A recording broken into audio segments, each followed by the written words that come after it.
Welcome to another episode of Porch Talk. So, me in Mexico. When I first got to Mexico, my Spanish was high school Spanish, and I had a year of conversational Spanish in college, all of which did not prepare me for living in Mexico. But I was very fortunate in that when I first got down there, we spent 2 months living at the seminary. So without a kitchen to cook in or anything like that, I spent a lot of time with the boys, which was awesome. We had a little bitty TV, and we would watch cartoons in the afternoon. And I would also watch dubbed shows like Remington Steele and Magnum P.I. and such like that I had seen in the States, but now I'm listening to it in Spanish. And between Fred Flintstone hanging off a cliff going, auxilio, auxilio, which means help me, my vocabulary got pretty good pretty quick, and my accent got pretty good pretty quick. But I was still kind of, didn't have a huge vocabulary, so sometimes I would be in the back where there were no washing machines in the seminary. So when you wanted to wash clothes, you had concrete washboards that had like little wavy things, and you had little parquet tubs that you would do water and bars of soap and stuff. So I'm doing laundry for the family of 4, and the seminarians are there doing their laundry, and we would try to chat as much as possible. And sometimes I'd be trying to tell a story or a joke or whatever, and if I didn't know a word, I would act it out.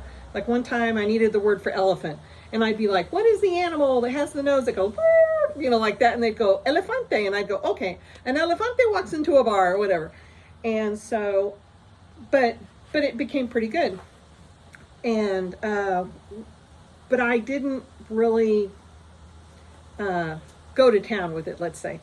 And then the first summer we were there, we went to what's called a balneario, and it was a hot spring, kind of like a water park you would see up here, but it was all natural spring water and stuff, and they had the big slide and stuff like that.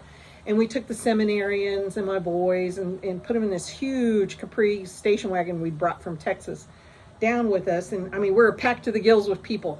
And so we go there, and I have Dominic. Now, Dominic is my youngest son. John is what he's called now. But back in those days, until he was about 9 and decided he didn't want to be called Dominic anymore. So when you hear me refer to Dominic, that's who I'm talking about. And so Dominic he wasn't 2 yet, so he's still kind of small. So I put him in my lap, and we go down the water slide, and we get into the pool at the bottom, and immediately behind us come a bunch of teenage boys. I mean, there's no lifeguard up there pacing people. So they land on top of Dominic and I and push us all the way down to the bottom. And I am so pissed off by the time we get back up and that baby's sputtering, that I start wailing on these young men. And I'm just like, my arm is going whack, whack. And I am giving them what for in Spanish. And I finally slog out of that water, and all the seminarians are lined up on the side of the pool, and their eyes are like this big, and they were like, Doña Karen, wow, you're Spanish. And it was like, I guess that's all I needed was to get really emotional about something. And my Spanish just popped in. And I was, we would have annual conventions that would come up, and people would come from all over the diocese, which was like Baja California, the northern part of Mexico, Guadalajara, Puerto Vallarta, all that area, kind of the western part of Mexico. And one time, the bishop got up on the stage one time, and he was introducing Anthony and I. And Anthony was a priest at that time, and he had 2 parishes, and so they were introducing like everybody. And this is what he said in Spanish. He was like, when you see Anthony, you think, es un mexicano, there's a Mexican for you. And then he opens his mouth, and you go, that's an American. He said, and Karen, which is what they called me, Karen, you think, está una americana, there's an American, and then she opens her mouth and you go, ooh, ella es una mexicana, like that. And so I never quite understood what that meant, but I know that people would see my face in Mexico, and they would assume I was American, and then I would start talking, and they would be taken back, and sometimes I would get spoken to a lot more respectful if they thought I was Mexican. It's because I surprised people. And I was back in the States, and my husband Mike is part of an engineering society, and we went to functions that people, it's international, so there was a whole group of people from South America, and I was talking to one of them from Argentina one day, and he's like, where are you from?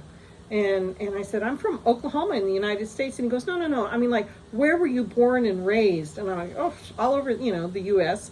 We transferred a lot. We moved a lot. And he goes, you're not from Mexico City?